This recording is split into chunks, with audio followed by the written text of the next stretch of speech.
welcome. Hey, y'all. Welcome to Book Witches with a B. That's Colleen. And that's Orsha. And here we are, living the dream. It is. It's not that early. It feels early, so we It have feels coffee today. early. Yeah, coffee instead of beer. Um, Hmm. we have some pretty crazy chapters to discuss this time, honestly. We do. We're going to be talking about chapters 16 through 18 of Quicksilver by Callie Hart. And yeah, so much to discuss. I'm excited. Yeah, it's gonna be fun. All right. Are you sure? Shall we just jump right in? Yeah, we might as well. All Go. right. Let's go to chapter recap. Woo. I had pre-recorded like jingles for this, but then I have too much fun just like screaming it at people in the moment. We do that every time. We So just sing them. I figured instead of like having like pre-recorded jingles, like just have it be in the moment. It works. All right. Chapter recap. Chapter 16, The Shadowgate. So they they being Ceres, Renfis, Kingfisher, and an unconscious Carrion Swift, are at that tavern out like just outside of the Wicker Woods, and they're like they had just had the encounter in the tavern, the like very Aragorn-esque encounter, and Kingfisher's like, we need to get out of here, so they exit. They exit the tavern and come to a shadow gate, which is essentially just like a dark, swirling, menacing looking portal that's only big enough, like just about big enough for a horse to go through. Ceres does not want to go through it. And they have this whole moment where Kingfisher's like, hey, you gotta go. Ren's gonna walk through first, then you can go, and then I'll come with Carrion. And she's like, nope, you can't make me. And he's like, actually, I can. So he like orders her to go through. And Renfis is like, what? So here's where Renfis finds out that they have a blood oath. Ceres's blood oath, the oath to Kingfisher. He is not happy about it, but Kingfisher's like, hey, yell at me later. We need to get out of here right now. So he essentially orders Ceres to go through. Ren is like, hey, it looks scary. It's not that bad. You're going to be a little disoriented, but like, it's not going to hurt you. I promise. He's not totally correct in that. She walks through. She's like, I am it. It is me. Colors and beings and noises and then pain. And then she's like on the floor of a room and she immediately turns over and vomits.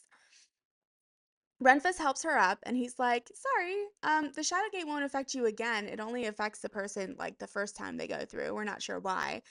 And, honestly, I haven't seen a human in a long time and we've forgotten a lot of things. It looks like it affects you a little worse than it does Faye. And she's like, yeah, no shit. She's Um, so mad at this point. She's not having yeah. it. So Renfis realizes that Ceres can't walk, so he essentially is like, can I? And like carries her. She's like, where's Onyx? He's like, don't worry, I got Onyx, I got you. So they're walking through this building, and as they're walking, Renfis tells Ceres that Kingfisher used to be kinder, but the Quicksilver affects his mind and has made him harder. When Ceres argues that there's no excuse for how Fisher has acted, Renfis says he's not making excuses, he's just known Fisher his whole life. They're like brothers. And when Bellicon forced Kingfisher to travel without a relic through the Quicksilver, it almost killed him. Ceres asks where Kingfisher was, that Ren hadn't seen him in 110 years, but Renfis tells her that it's not his story to tell. She should ask Kingfisher about it. Ceres passes out before they get to wherever they're going and awakes to Carrion Swift. He's like, Yay! I don't want to pinch you, but I'm bored and your like creature thing wants to kill me, so get up. Wake up now. They're in a massive room with no windows, and there's like a bunch of really big and very comfortable beds and some food sitting on the table. And Carrion's essentially trying to calm Onyx down. And like inexplicably, Ceres is like, if you touch that fox, I'll kill you. It's like, okay, I get Onyx. Onyx is an animal. You're the only thing that's shown him kindness. He's protective of you. What? Why would Carrion is very clearly not trying to attack the animal. Just like be cool. I have thoughts about her in this section, and they're not kind, but we'll get there. I mm, Yeah. I agree with you. Anyways, Yeah. poor Carrion. I literally wrote Sarah inexplicably Sarah threatens to skin Carrion if he touches Onyx, but really Carrion is just trying to keep everyone calm. That's what I wrote down. Yes. Yes. We like in like the Schmidt voice where it like gets really high at the end. Yes. Okay. Absolutely. We find out that Hayden and everyone in third is still alive. Carrion actually smuggled Hayden out of third and got him a job in the seventh ward as a store clerk, where he has triple water rations and a room above the shop. Elroy's also still alive, and he's been going to Madra's castle every day to ask for Saris to be let out. Saris asks about Madra and her threat. She's like, "You didn't hear her. She said she was going to kill everyone." But Carrion tells her that there's nothing of the sort going on. The palace is preparing for the even light, whatever that is, and they've even made a stage with flowers all over it.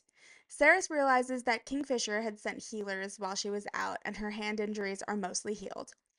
Carrion is out of patience, and Saris catches him up on what happened and where he is. As they're discussing everything that's transpired, Kingfisher enters the room. And then I just write, Carrion and Kingfisher have a little macho man off. Really, they're both half in love with Saris. That's what we're getting from this standoff. Yeah. I also think Karen's very used to being the most powerful person in a room, and he's definitely not in this context. Definitely not. Does not stop him from putting himself in between Saris and Kingfisher, regardless of the fact that she has been alone with this man for days. Appreciate He's that though. like, yeah, Appreciate he's that, like, Karen. nope, I'm here. What are you doing? And Hmm. Kingfisher's like, okay, little man, little boy. He calls him a boy. It's so funny. Boy. She's like, he's 26, he's not a boy, and he's like, that is a child. Pretty much an infant. Which then gets real weird when you in the context of Saris's and his relationship, but it's fine. We just ignore that for romantasy. It's fine. Yeah. Kingfisher then tells Saris that he needs her to go with him and begin their work. Saris makes a jab about being forced to do what he wants her to, but Kingfisher says that there's more urgent matters to attend to than forcing Saris to do anything. He won't call the oath into play while they're here. Kingfisher admits that Renfus is mad at him for tricking Saris into an oath. Saris then makes Kingfisher swear verbatim that he will let Carrion and her go back to Zilverin once she's made enough relics for his people, and Kingfisher seems really happy about this. He's like, sure, I'll promise you that. As they're leaving, Carrion asks if he's to be kept locked in the room indefinitely, to which Kingfisher replies that the door was never locked. Carrion just assumed. That I love him kills so me. much. Cause same. I would also assume. I would also assume that I've been locked in. I would also try the door though. Well, he also where does he gotta go? I'd be like, this man kidnapped me. Like in his mind, he was held into a stronghold, knocked out, and then just woke up in a strange room with an unconscious Saris. I can That's only very imagine. true. That's very true. And like I think like a detail that we can go over later, there is food there. He hasn't touched it. He's just been like waiting for her to wake up. So, Chapter 17, Kalish. As they're walking through the building, Saris notes that she had been expecting a war front, like tents pitched, soldiers everywhere, activity going on. That is not the case, however, and I have an excerpt to read. Beyond the bedroom Carrie and I had woken up in was a sprawling house full of open arched windows, light, airy hallways, and pretty rooms that went on forever. Portraits hung on the walls featuring dark haired males and females, many of whom bore a striking resemblance to Fisher. The furniture was lovely, the overstuffed chairs and sofas sagging in a relaxed way that suggested that this place had been lived in, loved in.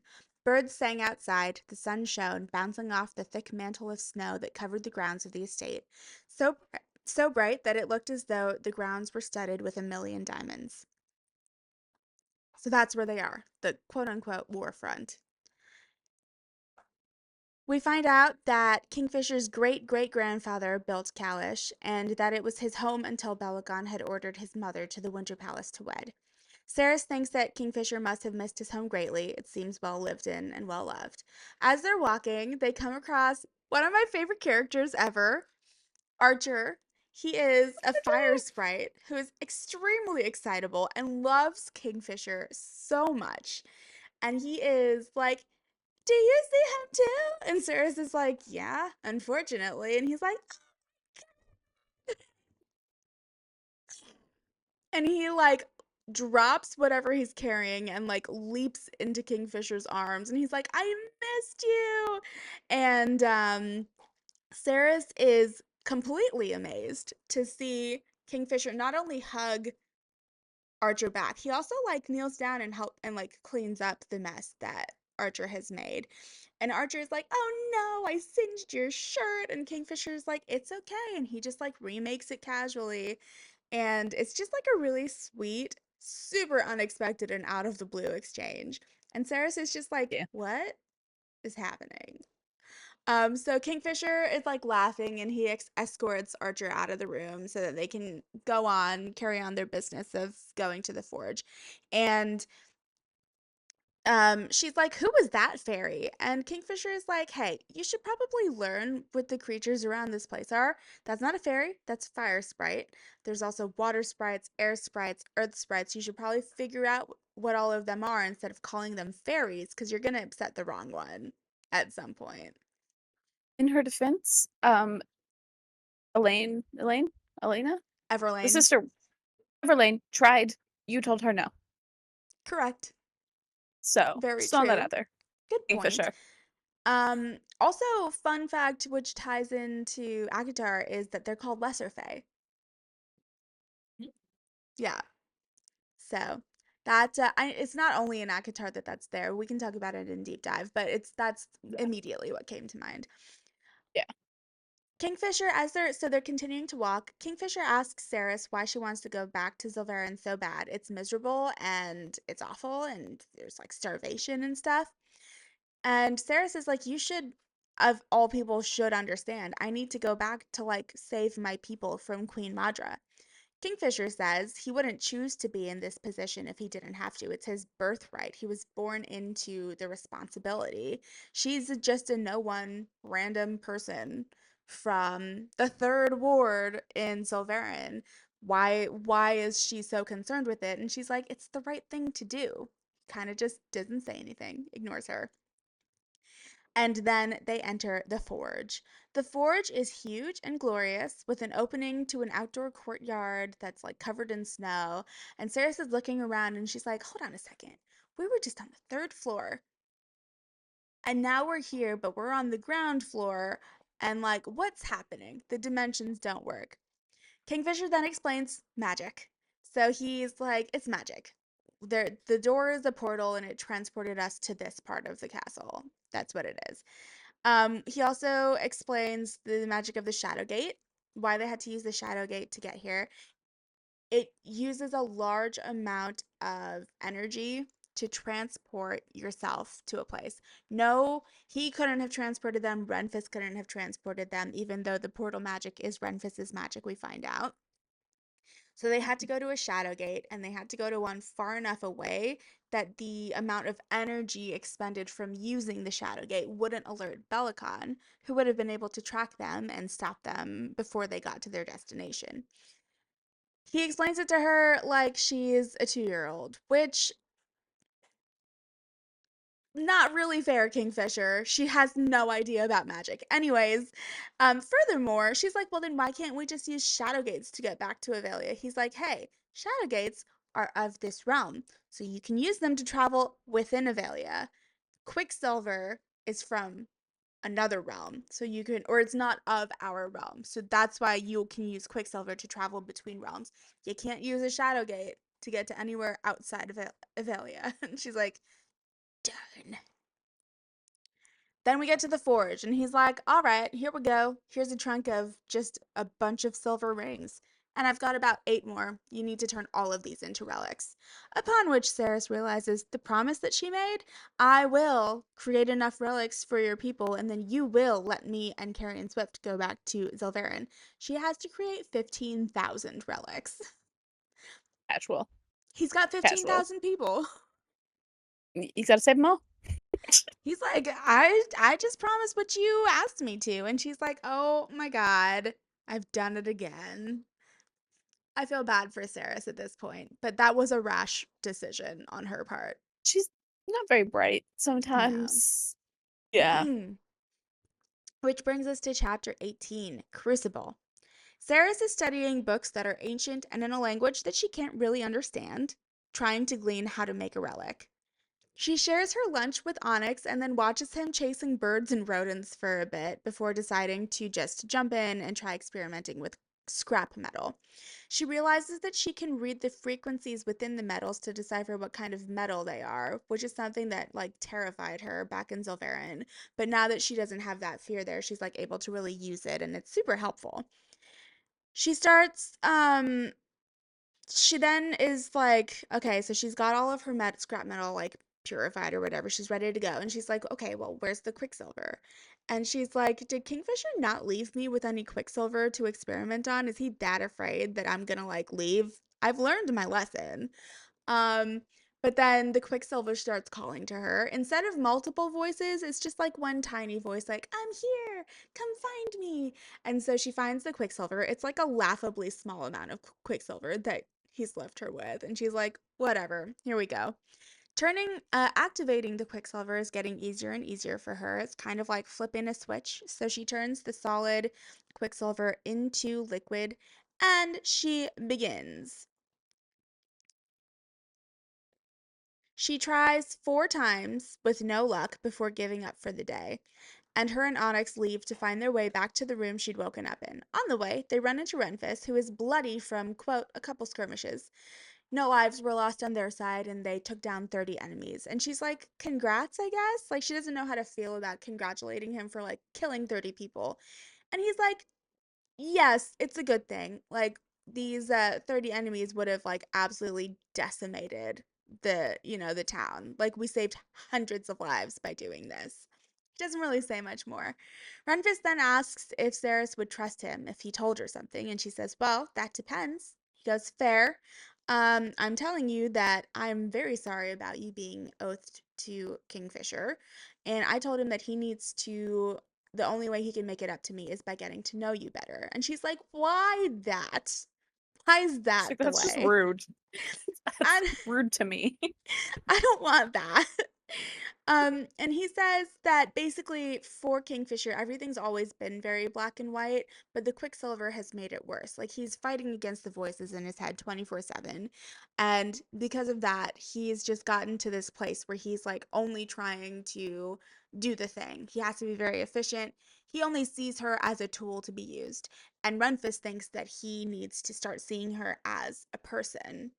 He needs to get to know her as a person as well.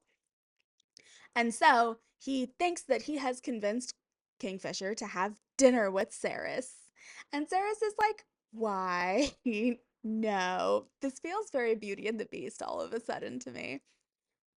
There are some Beauty and the Beast themes in this, I think, very much so. Yeah, yeah. So he convinces Saris to go to dinner with Kingfisher, and she decides that, at least, at the very least, it would be less painful than hanging out with Carrion in their room. She's like, okay, I'll go. Poor Carrion. I know. So rude. At dinner, Saris and Kingfisher are sitting at a table that is ginormous, and she can barely see him around like the stuff on the table.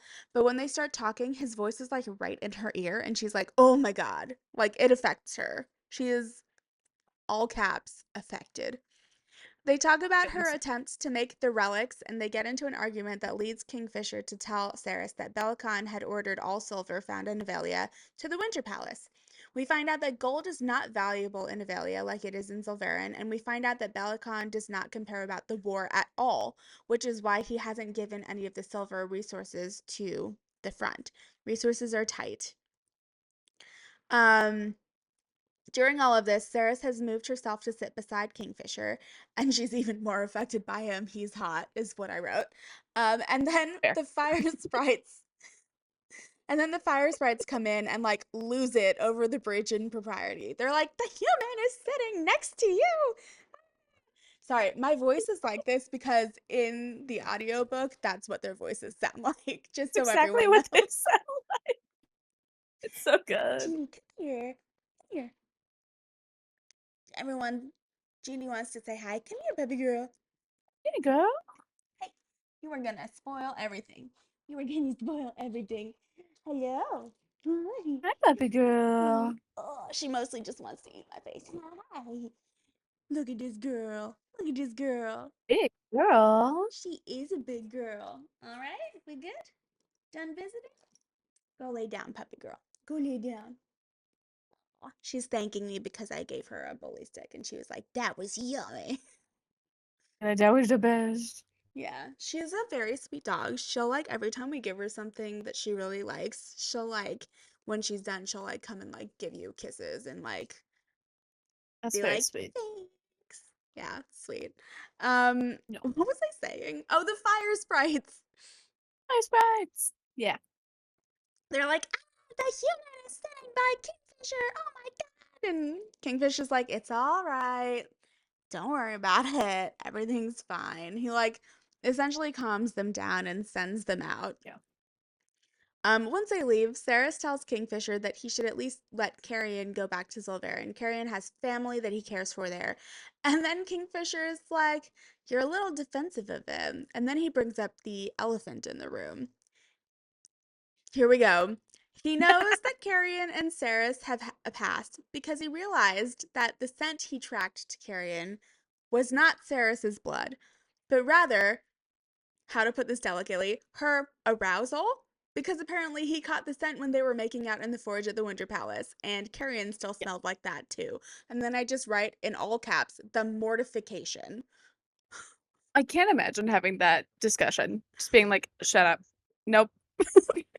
As Don't talk Saris about it. is reeling and Kingfisher is saying some very filthy and possessive things about her scent, the windows on the eastern wall of the dining room blow in. They're being attacked. And then I have another excerpt for you, There has to be just like a split moment of relief of like, oh, thank goodness we don't have to keep talking about this before everything. for sure. Yeah. Yeah. So the windows blow in. There were four of them, tall monsters with patchy, stringy hair and white, waxy skin, gaunt cheeks spider-webbed with black veins, crooked fingers that terminated in claws, red eyes, not just the irises, but the whites too, as if every capillary had burst and bled beneath the surface. Each of them bared a mouthful of elongated yellow fangs that dripped with ropes of viscous saliva. They wore clothes, but the garments were in tatters, barely clinging to their emaciated frames. Kingfisher tells Ceres to run, and then he turns into Death Incarnate again and starts fighting the creatures. But Ceres is cornered by two. She tries to fight them away, but they manage to like get on top of her, and they scratch her body, and then they're like about to eat her. She's like, "I know they're gonna eat me. I'm aware that this is Hmm. what's gonna happen." But then Kingfisher comes to the rescue and kills them. Ceres, relatably, rolls over and throws up, and then Kingfisher Yeah. realizes that she's been scratched. He asks if she's been bitten. She can't totally remember, but she thinks no. And then she can't feel her fingers anymore, and she realizes she's in Kingfisher's arms, and he is absolutely sprinting to get her to the Booking it. healer. The things that attacked them are the Stanisrathian foot soldiers. They are the feeders, and silver is the only thing that can kill them. Kingfisher screams for help, and that's where we end chapter 18. Zombies! Ooh, zombies. Your text message, Zombies! or she texted me. She goes, "So there's zombies," and I'm like, "Yeah, yeah, there is." There's vampires and zombies. Yeah, literally I don't know what texted you're talking Callie about. and I was like, "There's zombies." It's so funny. I was like, "Yeah." So I was like eating. So typically things like this don't disturb me, but the way that she described these zombies, I was like, I distinctly remember eating Cheetos, and I was like, I feel ill. Like I Eating had to like cheese. stop eating. Yeah. It Oh was my rough. God, Jeannie. Yeah. Jeannie Oh, girl. Jeannie, are you a zombie? Are you a zombie? Did I maybe? So yeah, that's the end. It is. They Mhm. are very disturbing. They are scary zombies. I'm actually terrified of zombies. It's fair. I didn't think I was until this book. Like, because I've Yeah, watched The Walking Dead, like I've been pretty chill about it, but I don't I know. cannot. The The discussion of saliva, that's what got me. I don't know why. I was just like, "Oh, no. Well, yeah, it's Ew." gross. Yeah. Yeah. Um, great. So let's just hop right into section superlatives. Superlatives! Let's Section go. superlatives. Craziest thing to happen, I would say, is the zombies. Zombies. Yeah, no, 100%. Yeah, that was I'll not an preface expected point in this this book. with like I've seen fan art, so I kind of knew that when he said Mhm. feeders, I was like, oh, those are like the zombie things. These zombies are terrifying. They're fast. They're They're strong. fast and gross. Yeah. Yeah. Mhm. Like they're not like zombies. They're like the scary zombies that can run upstairs and do stuff and get you. Yeah. They're more intelligent. Yeah. Yeah. Um yeah, that was the craziest thing for me.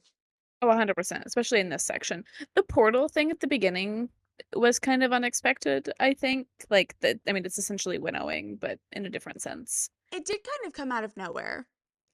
Yeah. Yeah. A lot of the magic in Um this book is just like, we do this now. You're like, y- okay. yeah, you're like, "Oh, okay."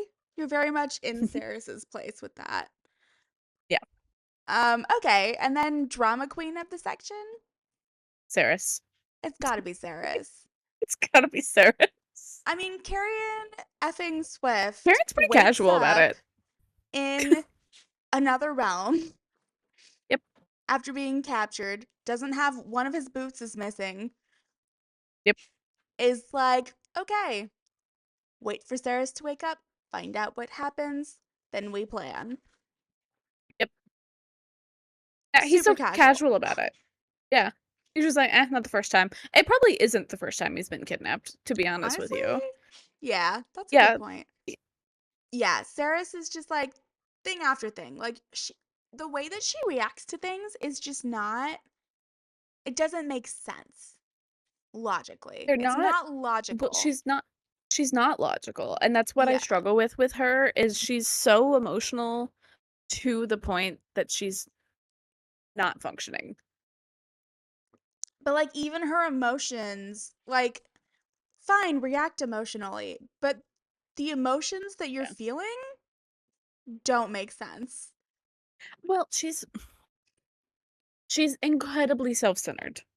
There we Everything go. is That's why it based makes off of sense. what happens to her. Like, even Yeah. when she was back on the third, she did not care. This is what I got frustrated with her. She didn't care what happened. She really didn't care that much about what happened to Hayden. She didn't care that much about what happened to anyone else. She's like, Yeah. I can fix it. Like, she's just so she has That's the thought true. process of like a very self-centered person, and it bugs Yeah, me deeply. that's true. That's true. I agree. Yeah. All right. Well then, shall we go on to Colleen's Corner?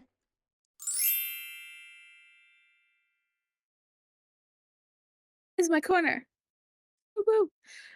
Okay, I was trying to decide in this section what I wanted to talk about.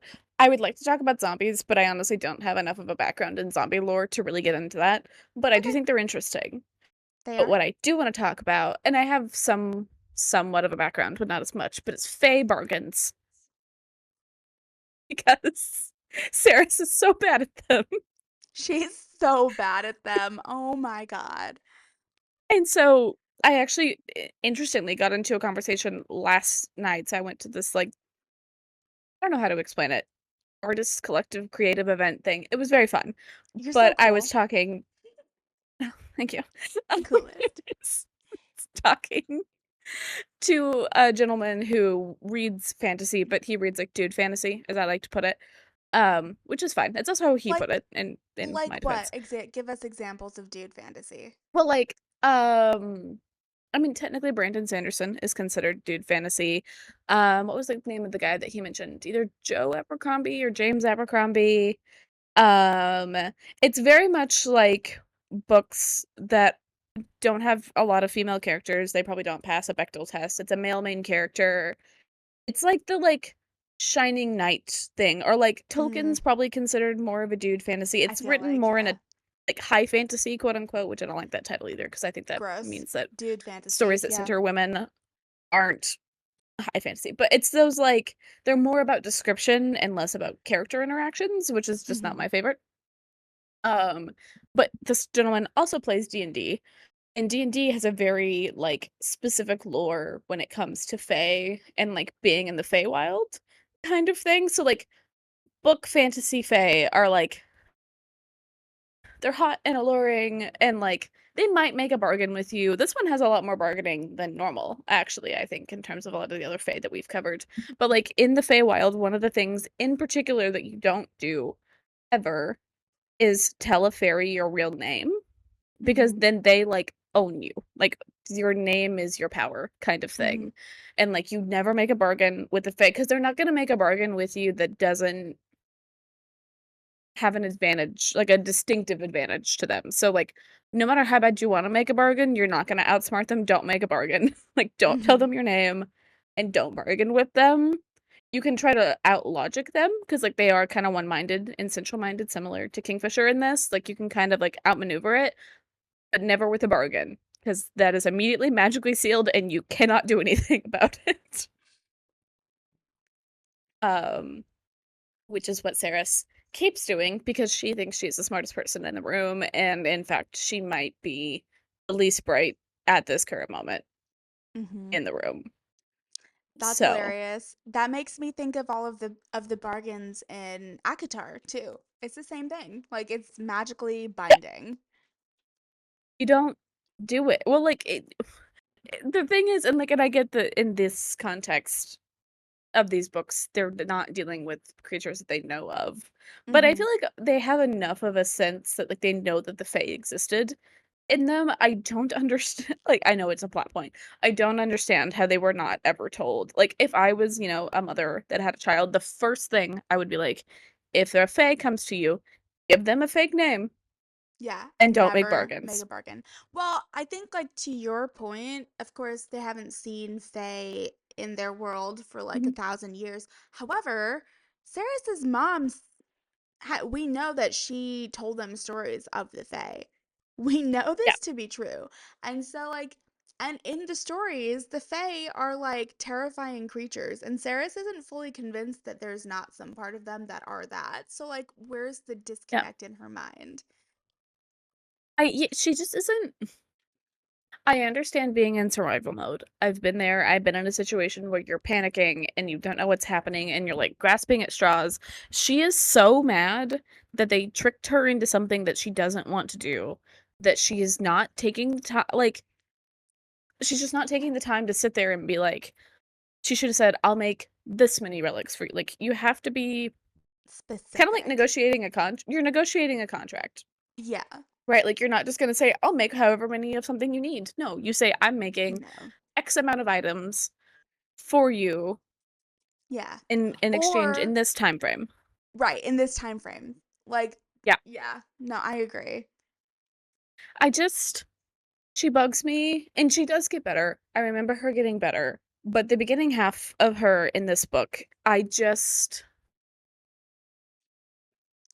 She's frustrates me. frustrating. She's frustrating. Her She frustrates me. bargains. So, let's talk about her bargains, right?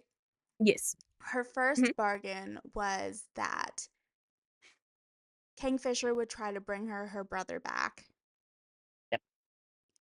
and she would do whatever he said. And she's like, "But you didn't. You didn't bring my brother. I didn't get what I was supposed to." It's about being specific.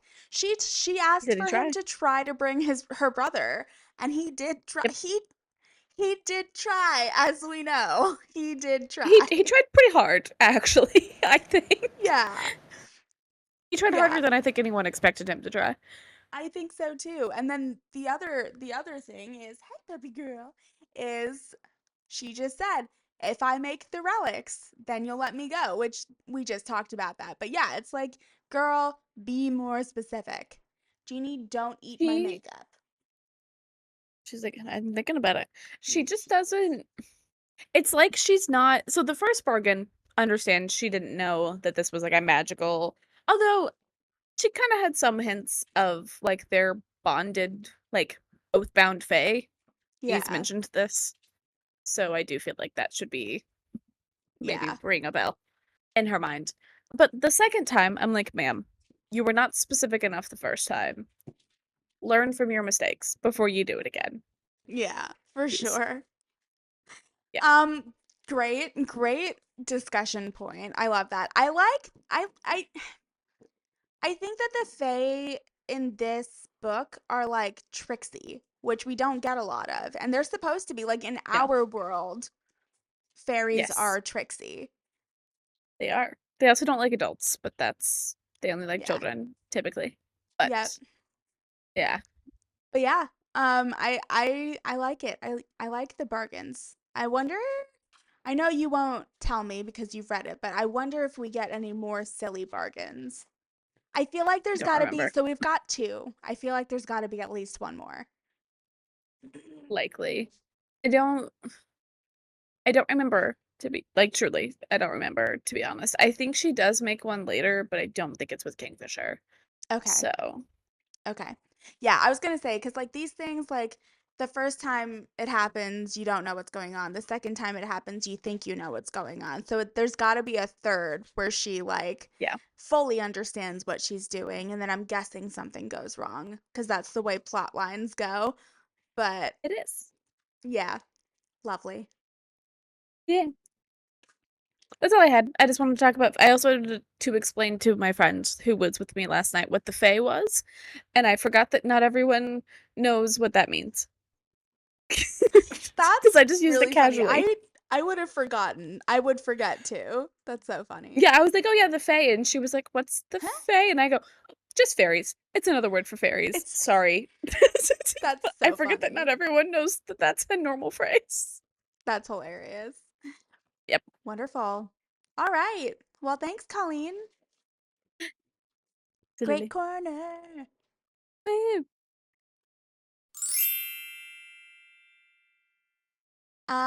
Shall we take a dive?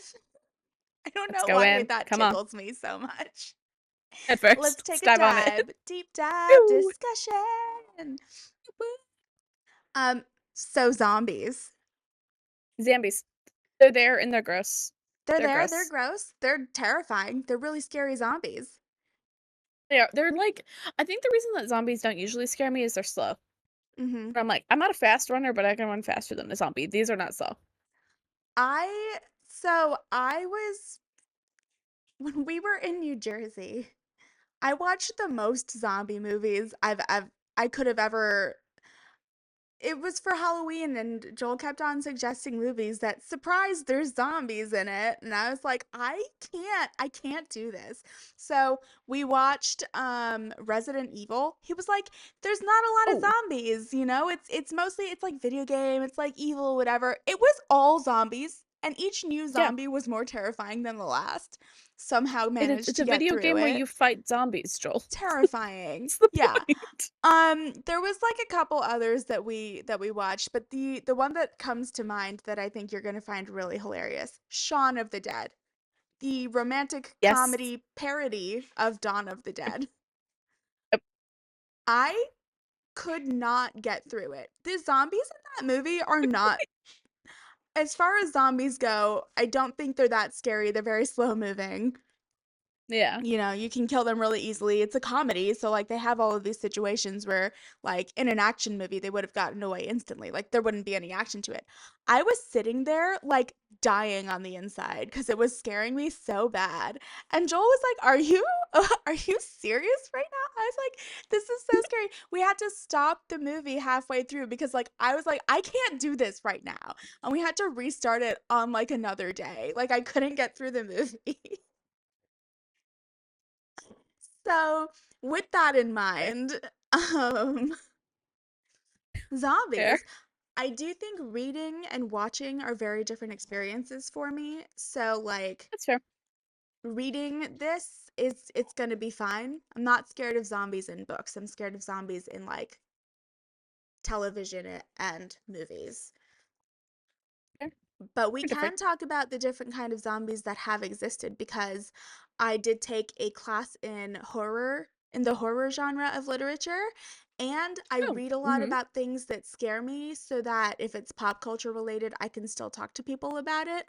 Or if it's like lightning and thunder and spiders, like I know how they can kill me, so I'm prepared. Mhm. Um, so zombies. We have the origin of zombies, brain-eating monsters, um, a metaphor for they often come around as a metaphor for society's like deterioration essentially. Um Deterioration and greed, yeah. yeah, and greed because there's this and gluttony, there's an insatiable need for Yep. brains. Um Mhm. they come across very slow moving. The only way to kill them is to sever the Off the brain head. from the spine. So shoot them through the Mhm. head or cut or decapitate them. We have zombies then evolve from like just mindless nothings into creatures that can move fast and are Mhm. terrifying. We also then get them in like people start romanticizing zombies in a way. So we have Yeah. like Dawn of the Dead zombies, we have like the Walking Dead zombies, which are a little bit more scary, Mhm. I would Yeah. say. A little bit more aware and stuff. And then you have the movie slash book Warm Bodies, which is about Yeah. zombies and there's a cure to them and the cure is love. And you kind of like I mean like the romantic hero of that book is a zombie who's Is a like zombie, falls in yeah. love with a human and comes back I to do like that life. movie. I do Yeah. too. The book is really cute too. I realize I've I'm not read the saying book. it's good. I would highly recommend it. I forget who it's by, Okay. but it's very good. Then you get, I think these came out around the same time. You get Pride and Prejudice and Zombies. Have you read I or loved seen that that? movie. It's I've so seen the good. movie. I love that. It's honestly one of my favorite Pride and Prejudice adaptations, which is insane to say. It's so No, good. it's really good. The zombies in that do scare me a little bit. But you have Really? like Wickham is a zombie. And Yeah. again, like he's courting Elizabeth. He's trying to like it's this Yeah. idea that zombies are more than just mindless nothings. They have motivation and ambition and intelligence, and they're just Yeah. another creature. Similar to vampires. I think they're kind of in a similar Yeah. like the original vampire, gross. Yeah. Gross. And Yeah, like terrifying, Bram to be Stoker's honest. vampires were not really alluring, and we've now made them essentially a sex symbol at It, this point in pop culture. basically, But essentially. yeah. Yeah. I'd be interested to see like so as we see the zombies in this first scene, they're more like the mindless nothings, but they're Yeah. fast and terrifying. So I am Mhm. interested to see, and he calls them foot soldiers. Um, Mhm. so are there different tiers of zombies in this book? Again, you don't have to give anything Mhm. away. I'm just theorizing, Yeah. I got you. hypothesizing. Are there different tiers of zombies in this? Is it gonna be that sort of thing? Kind of like not like Resident Evil because they're all mindless grunts, but kind of in the way that there's like this level, and then you have like boss level, like a video game. But well, like a military force. Yeah. Yeah, yeah. Yeah. I'd be interested. I want to know how they connect to the blood-sucking vampire fae that existed in history as well. Because you Yeah. obviously they're not after blood, they're after flesh, but I mean, there's something there. There's a tie there. Yeah. Mhm. That happens. And yeah, I want to see. I this book is like so much more than I thought it would be. I was just reading it when I came into Quicksilver. I was like romanticy, hot fae, shadow daddy type of person. But no, there's vampire fae, there's zombie fae. Like, Sorry, this book is very intense. Like mm-hmm. it's not it's this book is kind of like a longer version of Under the Mountain version of Akatar. Okay, all right, It's like that kind of thing, I would yeah, say. It's less politics and more action. very interesting. Yeah. Yeah, that was my bit on zombies. I Gotcha. like monsters. I think Mhm. the history behind monsters and how they appear is always so Mhm. interesting. I think that the Oh things yeah. that I think the metaphors that they are for like real Yeah. life things is also so interesting to dig into. Yeah. I've Ooh, studied like theory. some gothic Madra literature, is a but not more. zombie. Sorry. You say what you said Hmm. first. I mean, that would make sense. Oh, I was like, I've studied like some gothic literature, which is kind of more like the Jekyll and Hyde and Yeah. like Frankenstein. I studied Frankenstein Frankenstein. and those kinds of things. Yeah. Zombies were not necessarily one that I've dug into much, but Yes. um, So yeah, what were you saying? theory, I'm sorry. Madra is a zombie. She's like one of the high level. Oh, she honestly might be. Because I mean, because they definitely are stating that she's not Fae and that Yeah. she's human, and like in theory, zombies can be human even if Could they're be human. a different form. Yeah. The Kingfisher is really concerned about whether Ceres has been bitten, so I would assume he Hmm. says it can kill you, but I would assume it's a zombie Yeah, thing. you a zombie thing. Yeah, Yeah. yeah. Um, but yeah, I theorize that she's a zombie and she's found some sort of magic. Oh, we find out that silver is the only thing that can kill them in this world. Yes, So which she is very had, vampire-esque. yeah, very vampire-esque. She hoards the silver. Like gold is or she doesn't hoard. No, no, no. She doesn't hoard the silver. There is no silver in Silverin. It's only gold. That's what I Only meant. gold. She's like, I don't understand. She's like, there's gold everywhere. Yeah, Which, which, if Queen Mandra is right. a zombie, it would make sense why It would make everything in her sense why palace she is gold. banished the silver. Yeah. Hmm. Yep. Guys, Queen Yeah, Madra's a zombie. I know. This is it. Or she's tied to them somehow. This is it. somehow. Yeah, Yeah. Um, I like it. yeah. Bellicon doesn't he's taken all of the silver in Nevalia and he's not sending any to the front. Why doesn't he care about the war? That's so random. He only cares about himself, I mean, that's I think. true. He does suck immensely. I think he's kind of like, in my mind, he could be a zombie. I don't remember exactly. He's like the gosh, what's her name? She wears all pink in Harry Potter. Umbridge. Oh, He's like the Umbridge, Umbridge. Dolores Umbridge. Yeah. Like just a normal fae. Just really sucks. Just He's just really a bad evil. person. Yeah. Yeah. Yeah. Yeah. Yeah. Wild. Okay, I think like that's everything about zombies that we know Got in you. here. Hmm. There's so much else to talk about though. What shall we talk about next? The main thing that bugged me about this whole section, and it's when partially because I just like Carrion, but when Saris wakes up, I totally understand her being like, "Is Hayden safe?" And he's like, "Yep, confirmed that Elroy is also safe." Great. He then continues to be like, "Hey, what's happening?" She refuses to tell him anything because she's so focused on her own insanity. And I'm like, you remember waking up in this and how Yeah. frustrated you were that no one would tell you No one told anything. you. And now you're doing the exact same thing to Carrion, who honestly was being nicer to her than I would be at this point. I would Yeah. probably have smacked her and been like, look at me. What is happening? Yeah. I Like, agree. She's being so insane. Like she's she's being a bad person, really. yes. She's like talking to Renfus about how there's no excuse for how Kingfisher is acting. There's no excuse for how she's acting either. No, she's acting like a spoiled brat, which is Mhm. insane to say from someone who didn't have an active home. But that's how Yeah. she's behaving. And like part of it is I understand she has this like deep-seated hatred for Carrie and Swift. He really didn't do that much to deserve it. I get that the whole Hayden thing, but like that was Hayden's choices, not Carrion's. It Like I was. don't. Yeah. And also like he protected Hayden. Yes, multiple times. Multiple times. Like, just because you don't like the fact that he's not what you think he is, and that, like, she just doesn't like him because he's, like, a little bit too flirtatious. And she's treating him like a horrible person Yeah. because Like of it. And I hate it. he's I agree with you so like 100%. I've had enough of Mm, the Carrion hate from her.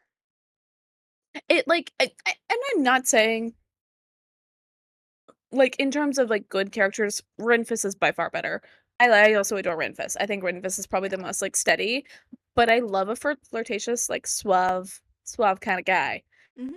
And that's all he is. Like he's really not actively harming the third. I think he's trying to No. help the third. Like Yeah. she just doesn't like that he is successful at what she's trying to do. That's it. He's just more Yeah, that's successful than pretty her and much she's it. mad about it. That's And pretty much I it. don't like it. Yeah. He also, like, so back to Carrie and Swift. He hasn't eaten anything. Yeah. Right? They brought food and stuff for him. He was close to the table. He was on the bed Mhm. closest to the table. He hasn't eaten anything. He's like his like he wakes up, has no clue where he is or how he got there, sees her passed out, sees this creature like guarding her, and he's like, need to make sure she's okay.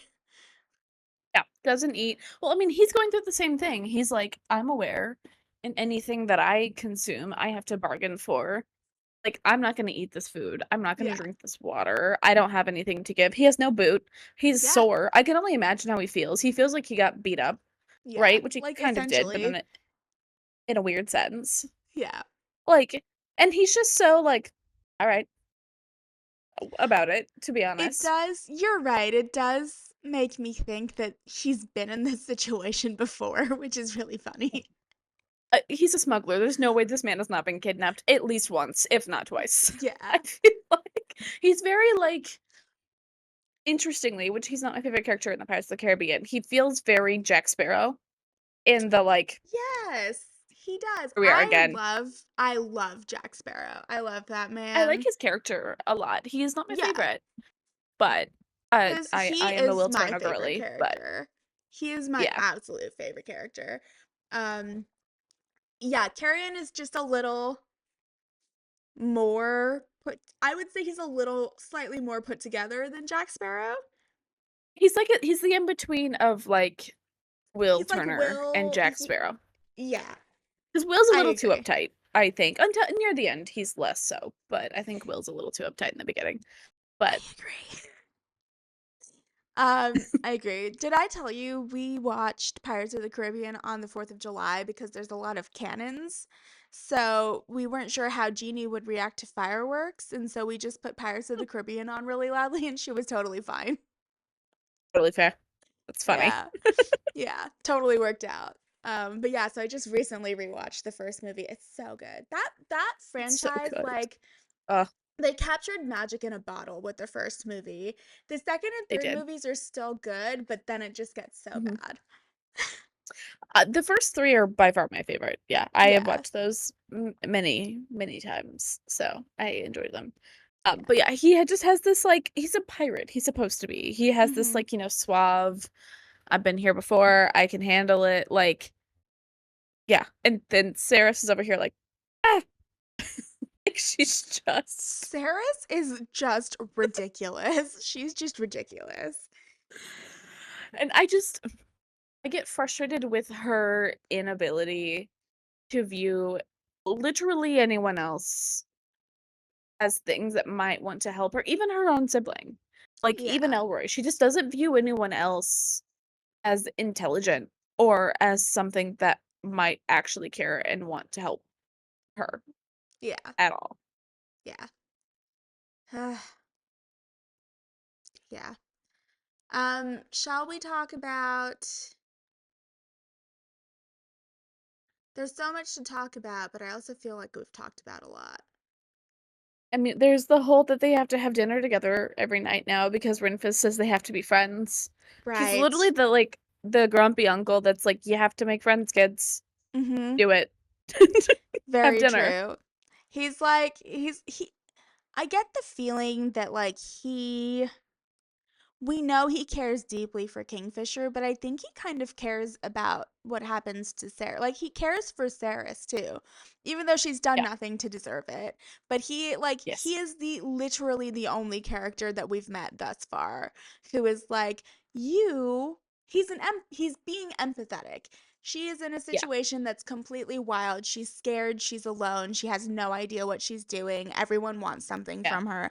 And he's like, you poor dear, let me be nice to you. Let me be your friend. I care what happens to you. And she's just this like feral, like, I'm Mhm. not going to say cat because cats are smarter than that.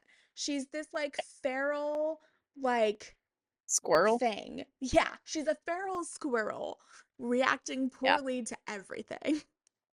Yes. And he's like, "Dear, let me try to," and then then he's like, I'm going to put my foot down.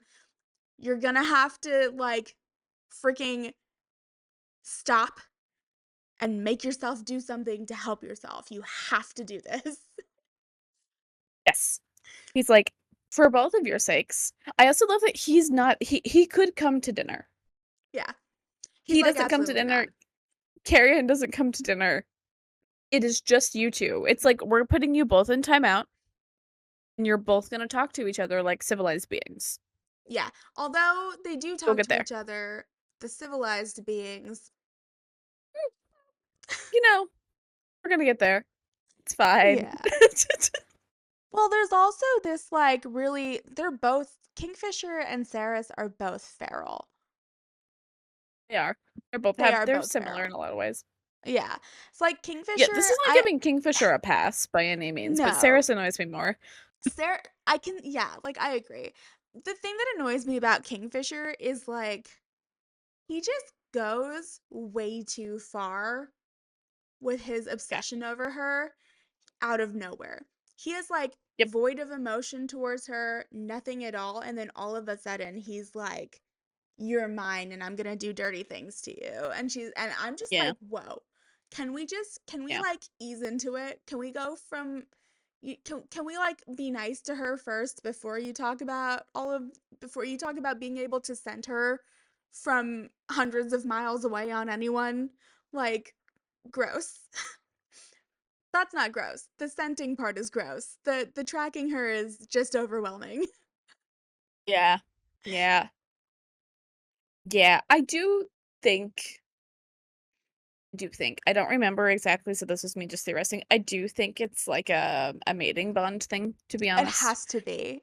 Yeah. I think it's very much that like he's grumpy and then he gets the pheromone smell, which is very instinctual, and then Yeah. he's like, mine. Like he like knows. Yeah. It's a creature thing that Yes. is not a very human thing. Not a human thing. Yes, no, it's a very creature thing. And then like I think there's some sort of mating bond there. And Saris feels it too, because there's a part of her that Yeah, is Fae. We know this. She's part Fae somewhere along her bloodline. somewhere along. We're still hoping that they're not related. Yep. Still holding out for that. We don't technically know yet. Yikes. Yeah. Uh-huh. Yeah. Yeah. Yeah. Um, Yeah. back to the Quicksilver. So the Quicksilver is its own character in this book. It is its It own is thing. the title character. It's It like is. desperate. I want to know more about the Quicksilver. It's desperate to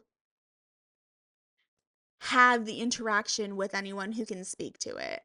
Every Yeah. time she hears the Quicksilver's voice, it's always like, "I'm here. Come to me. Come be with me." And it's just like this, like, Yeah. I'm so curious about, is it souls that are trapped in there that turn to madness? Is it the Quicksilver itself that's doing this? Like, what is talking to her? I want to Yeah, I know. don't know.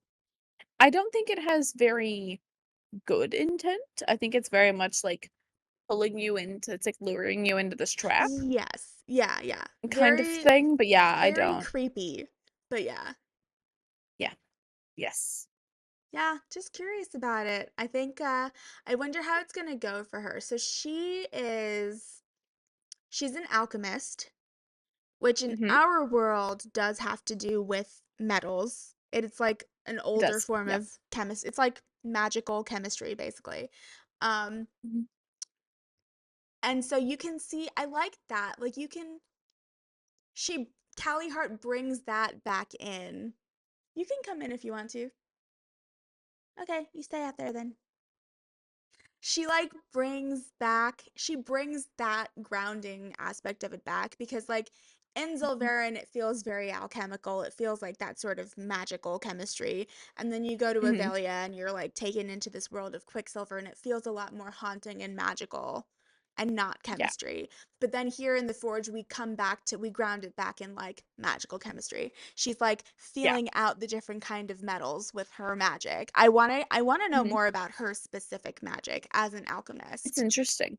Yeah, Yeah, like because that she like can sense the metals. right, because all we really get from the moment they find out that she woke the Quicksilver is that she can interact with the Quicksilver, but we don't know anything Hmm. else about her specific magic either.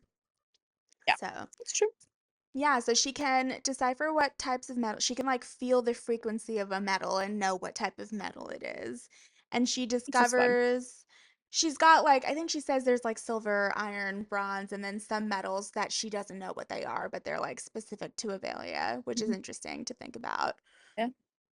And then she uses her magic to manipulate the metals and purify them and get the scrap metals Hmm. together so that then she can then use the Quicksilver aspect of her magic to try to make the relics. So I'm interested to see more of that. Yeah. There truly is so much else going on. We have vampires, we have zombies, we have mating bonds, we have Carrion Swift, and then you're like, oh, but the Great main Swift. thing is the magic, though. That's why we're all here. We're here for the Quicksilver. And it's like almost Yep. like it feels very like afterthoughty. Well, I think it's because it's Ceres's afterthought. That's Yeah, not what she's focused on. She's focused on everything else. Everyone else is trying to be like, hey, the magic that you possess, yeah, that's important. And she's like, no, no, it's not. yeah. She's like, no, it's not. All of these other things are important. Does Carrion get a love interest? I don't remember, to be honest. I want him to sweep Everlane off her feet. I do too. She deserves a very suave person. Her or She Renfis. does. Yeah, Her or Renfis. Yeah, that's true. Renfis and Everlane have something. history. Yeah. Yeah. Yeah. I do remember we get more of Carrion, and he does get more ridiculous. And so I do think some of the frustration that Ceres has towards him makes a little more sense, but not in Okay. any sort of like, I think he understands how useless he is in the context of this world, and he's just like, I can't help. Like, he's not, as far as we know, not particularly Yeah. magical. So, she might be, we don't know, actually. We don't But know. Yeah. yeah, Um the I I yeah, I want Carrion to have a love interest. I forgot that Everlane and Renfis have history. I want them to get together. I do think that Renfis potentially deserves someone a little better for him than Everlane. yes, I do too. But I just want him to be happy. He's great. Yeah, happy boy. He's like by far the best character. Like, all of the Yeah. characters are interesting, but he's very much the like good leader. Yeah, I can see Yeah, that. And yeah. then the sprites, they're so cute. They're so I excitable. I love them. They're just like that. Well, I mean, they're exploding balls of fire, so They are. that we've seen. So It that makes makes sense, sense. and I love Yeah. them. But Yeah. I think it's so sweet. I think I guess we should just mention, I think it's important to note that Kingfisher says that the sprites would probably prefer humans to the Fae because the Fae are Yeah. not necessarily nice to them. Yeah. But very clearly Kingfisher loves them. And that's He's like very kind to them. just, Yeah. yeah, very kind to them. They adore him so much. They do. And it's like, that's so sweet. Like, I think he said that Archer basically raised him, Yeah. Which is essentially. sad and sweet. Yeah. Sad and Yeah. sweet. Yeah. Yeah. So I want to know more about that. I want to find out more about like the history there. And then like I hope we get just so much more of Archer. He's so cute. He is very sweet. Yeah. And his I like little him a voice lot. on the audiobook. It's so good. It's Whoever so did the good. voice acting for that is incredible. It's so good. He's just like, Kingfisher. He's very, like it's not childlike because he very much speaks like an adult, but there's Yeah. this, like, I don't know, little pixie energy Yeah, about it, which I know there is for Sprite, sure. but yeah. For sure. Hi, Jeannie. You want to come up and say hi again? Yes. Hi. Hello. Hi, everyone. My name's Jeannie.